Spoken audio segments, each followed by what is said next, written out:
নমস্কাৰ জয় মা কামাখ্যা মই তন্তুগুৰু শ্ৰী দিবু শাস্ত্ৰী মই ইউটিউব চেনেল সকলোকে স্বাগতম জনাইছো। জুলাই মাহ 31 তাৰিখ আলোচনা কৰিম, 1 তাৰিখৰ পৰা 31 আলোচনা কৰিম। ধনু ৰাশিৰ নন নেগেটিভ না পজিটিভ যি আছে হৰস্কোপ লৈ আলোচনা কৰিম। হেলথ, এডুকেশ্যন, লাভ, প্ৰেম, life partner, luck, business, career আৰু উপায় দিম কি কৰিলে আপুনি ভাল ফল পাব। প্রথমত আলোচনা করব আপনার হেলথ আলোচনা করব। হেলথ আপনার মালিক হল বৃহস্পতি। 6 হাউস বই আছে, বেয়া নহয় মানে বেয়া নয় কিয় কারণ কৈছো শুক্রস্থানটো বেয়া। বৃহস্পতি দেবগুরু দত্তগুরুর বই আছে, তো আপনার নিজের প্রতি একটা অহংকার আহিব, মই সব করি, মই এই করিম। তো নিজের উপর অহংকার আসার কারণে কিন্তু অকমান হেলথর একটা প্রবলেম আহিব। তো কিরকম কেয়ারফুল থাকিব কিন্তু নাহলে কিন্তু আপনার হেলথ অকমান বেয়া হব পারে। ইমান মেজর ইস্যু নহয় কিন্তু বেয়া হওয়ার চান্স থাকিবে, ইমান মেজর ইস্যু নহয় কিন্তু। তারপর আহিছো আমি পঞ্চমপতি মঙ্গল বই আছে, 5th হাউস মঙ্গল নিজ ঘর বই আছে, খুব ভাল। যোনে এডমিশন নিউ এডমিশন থাকে যদি আছে তাহলে 13 জুলাই আগত করব, মঙ্গল ট্রান্সফার হয়েছে 13 জুলাই।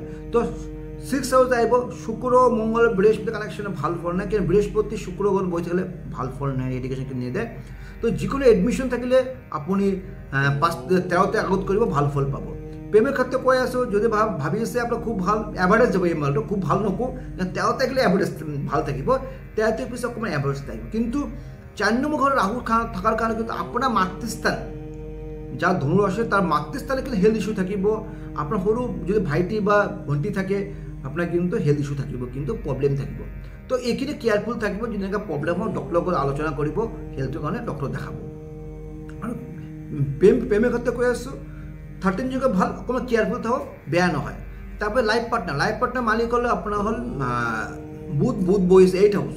তো সপ্তম পতি যে বুধ 8 হাউস যদি বই থাকে, রবি শুক্র দারিদ্র হয়েছে, তো এক্ষেত্রে কিন্তু আপনার 7 হাউস যে অষ্টম থেকে বই থাকে, তো আমরা কিন্তু লাইফ পার্টনার কিন্তু হেলথ ভালো হয়। অষ্টম স্থান মারক স্থান, লাইফ পার্টনার বই আছে মারক স্থান, তো হেলথের প্রবলেম থাকিব। টাকা পয়সা যদি বিজনেস করে বিজনেস ক্ষেত্রে লস হব।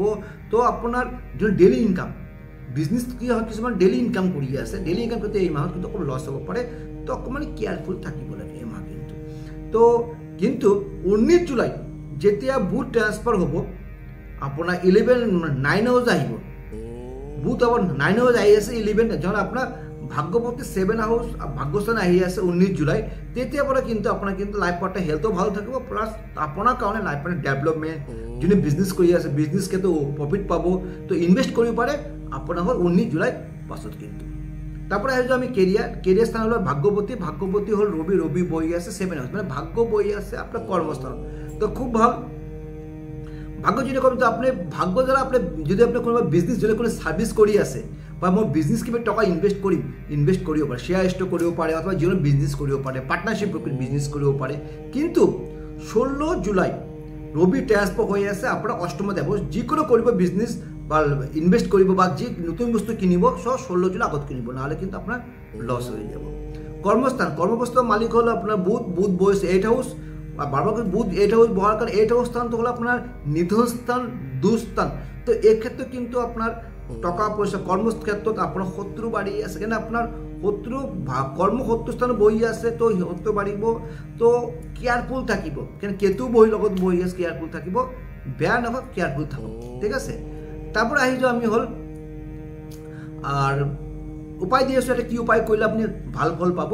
প্রথমতে যে কোনো বৃহস্পতিবার কামটো করব, একটা হালধি গাঁঠ লব, একটা হালধি গাঁঠ আপনার লগত রাখিব, লগত মানে আপনার মানি বেগৰ পাছত রাখিব পাব, হালধি গাঁঠ বান্ধি তেনে ভাল ফল পাব।